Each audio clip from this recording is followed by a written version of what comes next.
Pada tahun 1933, sebuah buku di Jerman berjudul Mein Kampf. Di dalamnya ada satu kata yang diulang-ulang, yaitu Übermensch atau manusia unggul. Nazi mengadopsi Friedrich Nietzsche. Mereka menjadikan Übermensch sebagai simbol ras Arya yang superior. Ideologi yang menyebabkan Holocaust, Perang Dunia, dan jutaan kematian. Tapi Nietzsche meninggal pada tahun 1900. Dia tidak pernah menulis tentang rasisme, tidak pernah menulis tentang Jerman superior, tidak pernah menulis tentang Nazi. Lalu bagaimana seorang filsuf yang mati sebelum Nazi lahir bisa menjadi simbol ideologi yang paling mematikan dalam sejarah? Jawabannya mungkin lebih gelap dari yang kalian kira, dan lebih penting untuk dipahami hari ini daripada 100 tahun lalu. Nietzsche Übermensch, apa yang sebenarnya dia maksud dan bukan. Friedrich Nietzsche lahir pada tahun 1844 di Jerman. Dia bukan seorang Nazi, dia bahkan tidak pernah melihat Nazi. Tapi dia adalah seorang prodigi. Pada usia 24, dia menjadi profesor filologi klasik di Universitas Basel. Lebih muda dari profesor manapun dalam sejarah universitas itu.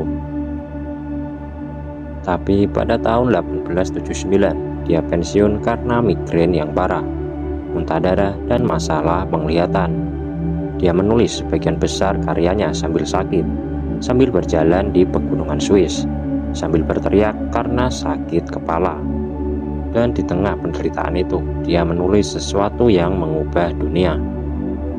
Pada tahun 1883, dia menerbitkan Also sprach Zarathustra, Tuspok Zarathustra. Buku ini memperkenalkan konsep yang akan mengubah filsafat selamanya. Der Übermensch, The Overman atau The Superman.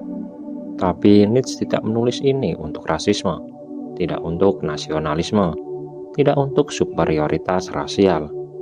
Dia menulis ini karena dia percaya pada sesuatu yang jauh lebih radikal, bahwa manusia adalah makhluk yang harus ditaklukkan. Dan ini adalah awal dari kesalahpahaman terbesar dalam sejarah filsafat modern. Jadi apa sebenarnya Übermensch? Nietzsche menulis dalam Zarathustra, Man is something that must be overcome. Ini bukan tentang ras, ini bukan tentang gender, ini bukan tentang superioritas biologis, tapi ini tentang transformasi diri. Friedrich Nietzsche percaya bahwa manusia saat ini adalah makhluk yang belum selesai. Kita adalah jembatan antara apa yang kita adalah sekarang dan apa yang kita bisa menjadi. Tapi di sini ada masalah besar. Nietzsche menulis ini pada tahun 1880-an. Dunia saat itu sedang dalam krisis. Industrialisasi sedang mengubah segalanya. Agama sedang kehilangan otoritas. Dan Nietzsche melihat ini dengan jelas. Dia menulis, God is dead, Tuhan telah mati. Friedrich Nietzsche khawatir. Dia mengatakan, oh tidak, sekarang kita harus menciptakan nilai-nilai kita sendiri. Dan disinilah Übermensch masuk. Übermensch adalah mereka yang bisa hidup tanpa Tuhan, tanpa moralitas yang diberikan dari atas, tanpa panduan dari luar. Mereka yang bisa menciptakan nilai-nilai mereka sendiri.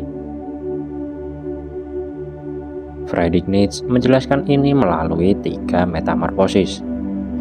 Yang pertama adalah the camel. Ini adalah kita saat ini.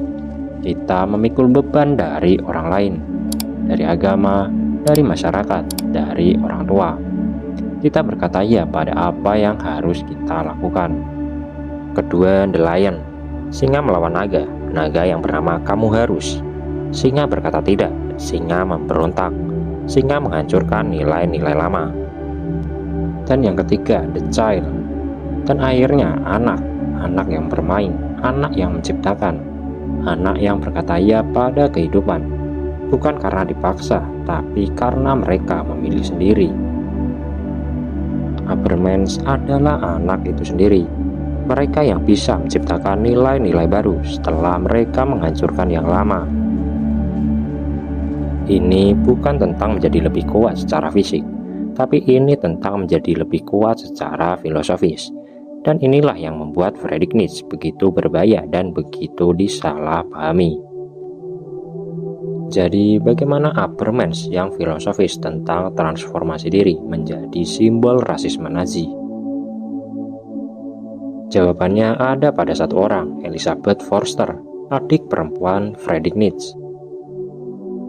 Elisabeth adalah seorang antisemit yang fanatik. Dia menikah dengan seorang pemimpin gerakan antisemit Jerman. Dan ketika Friedrich Nietzsche menjadi gila pada tahun 1889, dia tidak bisa lagi menulis atau mengedit. Elisabeth mengambil alih arsipnya. Setelah Nietzsche meninggal pada tahun 1900, Elisabeth mengedit, memotong, dan memanipulasi tulisan-tulisan Nietzsche untuk sesuai dengan ideologi antisemitnya. Dia bahkan menyembunyikan surat-surat Nietzsche yang menolak antisemitisme. Dia memalsukan konteks. Dia membuat Nietzsche terlihat seperti seorang rasis. Dan ketika Hitler naik ke kekuasaan pada tahun 1933, Elisabeth dengan bangga mengunjungi Hitler. Dia memberikan salinan buku Nietzsche yang sudah diedit. Nietzsche menulis tentang individual yang mengatasi diri sendiri. Hitler membaca ini sebagai ras yang mengatasi ras lain. Ini adalah kesalahan fatal.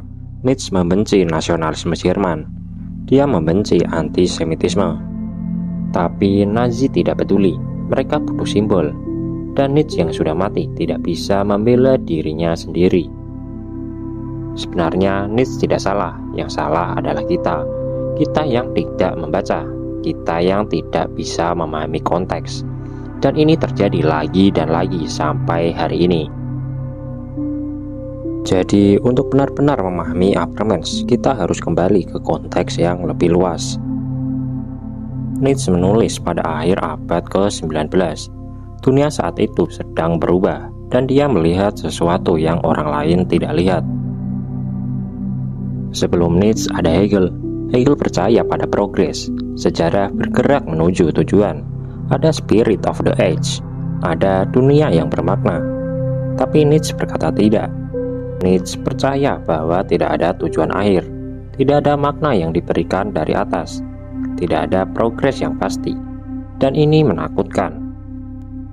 Tapi Nietzsche tidak melihat ini sebagai tragedi. Dia melihat ini sebagai kesempatan. Jika tidak ada makna yang diberikan, maka kita harus menciptakannya sendiri.